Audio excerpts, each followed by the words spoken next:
Amazon के काले घने जंगलों के अंदर कुछ ऐसी मिस्ट्रीज छिपी हुई है जिसे देख आज भी आप हैरान रह जाएंगे। एक विशालकाय व्हेल के इन जंगलों में पाए जाने से लेके एक एबेंडन एंशिएंट शहर जहां विशालकाय लोग रहते थे, और भी कई सारे अनदेखे अनसुलझे ऐसे सवाल जिनका जवाब आज भी किसी मिस्ट्री से कम नहीं है। अ जायंट स्नेक, ये है अमेज़न के जंगलों में रहने वाले वानी ट्राइब्स, जिनके लिए ये जंगल ही लाखों सालों से उनका घर है। और उनका मानना है यहाँ मौजूद कुछ विशालकाय सांप जैसे एनाकोंडास उन्हें जादुई शक्तियां देते हैं यहाँ जिंदा रहने के लिए, और इनके लिए ये जंगल बाहरी दुनिया से ज्यादा सुरक्षित है। जब एक बीबीसी रिपोर्टर अमेज़न पर एक फिल्म बनाने गए और इनके ट्राइब के बीच कुछ समय बिताया और देखा कि कैसे ये लोग शिकार करते हैं, जंगली जानवरों से दोस्ती करते हैं और अपने हजारों सालों की संस्कृति से कैसे वो हर बीमारी का इलाज करते हैं। वानी वॉरियर्स के बारे में दुनिया को सबसे पहली बार तब पता चला जब उन्होंने आज तक के सबसे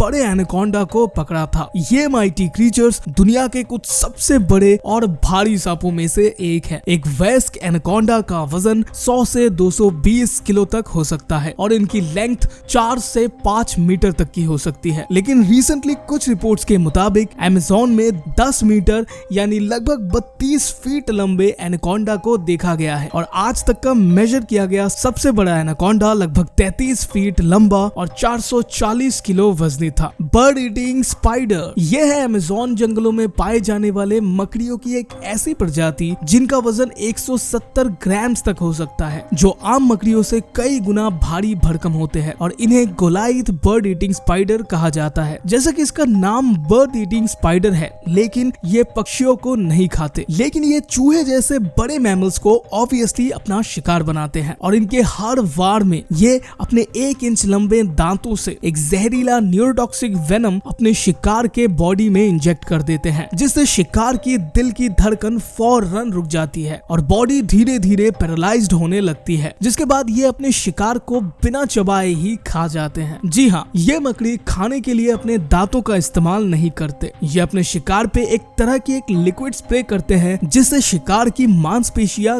गलने लग जाती है, ताकि अपने शिकार को किसी लिक्विड फॉर्म में कंज्यूम कर सके। काफी वियर्ड है, राइट? लेकिन इससे ज्यादा नहीं। अ डेड व्हेल, अमेज़न में शोधकर्ताओं के होश तो तब उड़ जाते हैं जब एक अजीब से दिखने वाली व्हेल मछली अमेज़न के घने जंगलों में पाई जाती है। 26 फीट लंबा और 10 टन वजनी तकरीबन 12 महीने का एक हम्पबैक व्हेल तब साइंटिस्टों के सामने आया जब वल्चर्स इसे खाने के लिए इसके ऊपर उड़ रहे थे। लेकिन सवाल ये है कि इतना बड़ा व्हेल समंदर से दूर यहाँ तक कैसे आ पहुंचा? वेल, कुछ थ्योरीज के हिसाब से शायद समुद्र के मैसिव वेव्स और पानी जब इस रीजन्स तक पहुंची होगी तो वो अपने साथ इस व्हेल को भी ले आए होंगे। साइंटिस्टों की टीम ने इसके ऊपर कई सारे टेस्ट कंडक्ट किए ताकि ये पता लगाया जा सके कि इसके साथ क्या हुआ और ये यहाँ समुद्र से इतनी दूर कैसे आ गई। लेकिन आज भी ये एक मिस्ट्री है। डेडली पॉइजन डार्ट फ्रॉग, ये है अमेज़न जंगलों में पाए जाने वाले डेडली गोल्डन डार्ट फ्रॉग। किसी सुपर हीरो कॉस्ट्यूम की तरह दिखने वाले इनके स्किन अपने आप में काफी यूनिक दिखाई देती है, और इनकी प्रजाति काफी सारे यूनिक और वाइब्रेंट कलर पैटर्न्स में पाई जाती है। लेकिन इसके इसी सुंदर से दिखने वाली स्किन में एक खतरनाक जहर भी मौजूद होता है, और ये इतना पावरफुल होता है कि एक पॉइजन डार्ट फ्रॉग लगभग 20,000 चूहों की जान ले सकता। और इस खतरनाक डिफेंस मैकेनिज्म के साथ ये फ्रॉग्स यही नहीं रुकते, ये एक जबरदस्त शिकारी भी होते हैं जिनके मुख्य भोजन में टिड्डियां,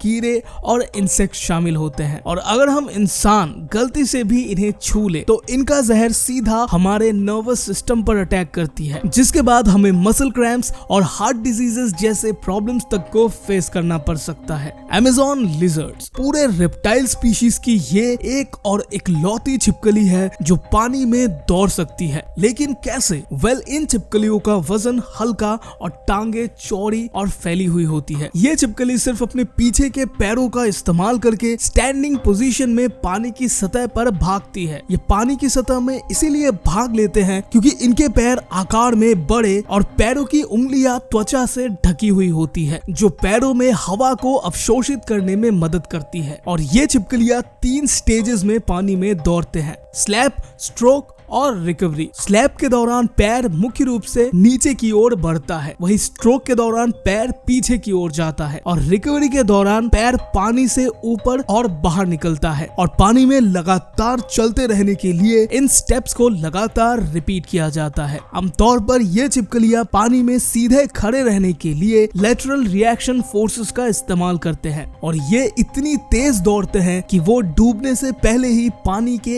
एक सतह को पार कर देते हैं। पानी पर ये लगभग 24 किलोमीटर प्रति घंटे की औसत गति से दौड़ सकते हैं। आमतौर पर शिकारी जानवरों से अपने आप को बचाने के लिए ये छिपकलियां पानी में कुछ इस तरह भागती हुई आपको अमेज़न की नदियों पे दिखाई देगी। Electric eels. अमेज़न नदी के गहराइयों में छिपके रहने वाले ये क्रीचर्स किसी चलते फिरते पावर हाउस से कम नहीं है। अपने शिकार को मारने के लिए ये 660 वोल्ट के इलेक्ट्रिक शॉक का इस्तेमाल करते हैं, जहां हमारे आम घरों में यूज होने वाली बिजली सिर्फ 240 वोल्ट की होती है। और अगर आपने कभी अपने घर में इलेक्ट्रिक शॉक को महसूस किया होगा तो आपको पता होगा कि उससे 3 गुना ज्यादा शॉक देने वाली ये शिकारी कितनी जानलेवा हो सकती है। लेकिन ये इस इलेक्ट्रिसिटी को प्रोड्यूस कैसे करते हैं? दरअसल इनके बॉडीज में एक ऑर्गन मौजूद होता है जहां हजारों इलेक्ट्रोलाइट्स किसी बैटरी की ऑर्डर में अरेंज्ड होते हैं, जिससे ये जब चाहे तब उसका इस्तेमाल करके अपने शिकार या शिकारी को इसका मजा चखा सकते हैं। The ancient lost city. Amazon के इन घने जंगलों में कुछ ऐसे शहरों के अवशेष पाए गए हैं जिससे ये पता चलता है कि हजारों सालों पहले इन जगहों पर किसी तरह के शहर बसा हुआ करते थे। और जितना हम आज के इंसान इनके बारे में समझने की कोशिश करते हैं उतना ही हैरान और मेस्मराइज हो जाते हैं। यह शहर कुछ एडवांस्ड रोड नेटवर्क से जुड़ी हुई थी जो पूरे शहर को इनके रास्तों से जोड़ती थी, जिससे हमें पता चलता है कि वो लोग उस समय कितना एडवांस्ड लाइफस्टाइल को जीते होंगे। यहाँ पाए गए खंडहरों के अवशेष उसी समय के हैं जिस समय दुनिया में कुछ सबसे सफल सभ्यताएं विकसित हो रही थी, जैसे रोमन एम्पायर। साल 300 से 600 एडी के बीच बना हुआ ये स्ट्रक्चर जो 18 मीटर ऊंची और उतनी ही चौड़ी है, इसे बनाने के लिए कई टन वजनी पत्थरों का इस्तेमाल किया गया था। लेकिन आखिर कैसे इतने बड़े भारी पत्थरों को यहाँ लाया गया और इतने बड़े स्ट्रक्चर को बनवाया गया, ये आज भी एक मिस्ट्री है। लोकल ट्राइबल लोगों के अनुसार बहुत सालों पहले राक्षसों ने इन शहरों को यहाँ बसाया था और फिर वो सब छोड़ के यहाँ से चले गए। इसी के साथ कुछ ऐसे मैसिव डिजाइन अमेज़न के जंगलों में बनी हुई है जिसके पीछे का रीजन आज भी साइंटिस्ट ढूंढ नहीं पाए। रिसर्चर्स के मुताबिक 5 से 10 लाख लोग किसी समय अमेज़न के इन जंगलों में रहा करते थे, लेकिन ये किसी को नहीं पता कि ये लोग आखिर कहाँ चले गए। शायद किसी डिजीज में ये लोग मर गए होंगे या फिर ये लोग हमारे ही पूर्वज रहे होंगे जो यहाँ से निकलने के बाद बाहरी दुनिया में धीरे धीरे बसने लग गए थे। लेकिन सैटेलाइट से लिए गए इन फोटोज का क्या? इन पैटर्न्स को इतने बड़े स्केल में किसने ड्रॉ किया होगा और क्यों? अंत में हम बस इतना ही कह सकते हैं कि जरूर ये कोई कल्चरल सिग्निफिकेंस होगा जिसे तब यहाँ रहने वाले लोगों ने बनवाया होगा। वेल, ऑनगोइंग रिसर्च में और भी ज्यादा चीजें खुल के सामने आ रही है और शायद फ्यूचर में अमेज़न जंगलों के बारे में और भी चीजें हमारे सामने आती जाएंगी जैसे जैसे रिसर्च और आगे बढ़ेगी। Healing treasures. अमेज़न के ये जंगल दुनिया के कुछ सबसे रेयर एनिमल्स और प्लांट्स का घर है और यहाँ पाए जाने वाले अनोखे पौधे कई सारे डिजीजेस को क्योर करने के लिए मेडिसिन के तौर पर कलेक्ट किए जाते हैं। इनमें से ही कुछ के एग्जांपल्स हैं जैसे इपिकैक प्लांट्स।